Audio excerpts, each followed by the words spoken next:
হানাফি মাযহাব মানে অনেকে মনে করে আবু রহমাতুল্লাহ যা বলছে এটাই হানাফি মাযহাব। এটা মূর্খতা। জানেন না আপনি হানাফি মাযহাবের শত শত মাসালা আবু রহমাতুল্লাহর কথা অনুযায়ী ফতোয়া না, কোন ছাত্রটা বেশি দলিল সম্মত ওটার উপর ফতোয়া। যেমন আপনার নুরুল আনোয়ারে যারা পড়ছেন জানেন, ইমাম আবু রহমাতুল্লাহর মতে ফার্সি ভাষা কেরাত পড়া জায়েজ আছে, অর্থাৎ অন্য ভাষা বাংলায়ও কেরাত পড়া কি জায়েজ আছে, শুধু জায়েজ না উত্তম। অথচ এই কথার উপরে হানাফি মাযহাবের কি না ফতোয়া। আসসালামু আলাইকুম হুজুর, আমি একজন হানাফি মাযহাব ভুক্ত মুসলমান।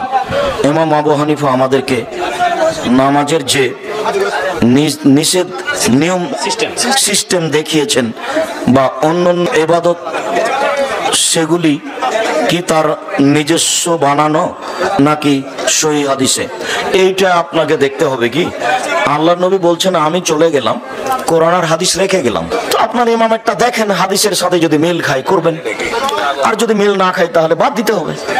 কেননা আল্লাহর নবী যাওয়ার সময় বলেননি যে আমি ইমাম শাফিকে রেখে গেলাম বা ইমাম আবু হানিফাকে রেখে গেলাম রাহিমাহুল্লাহ।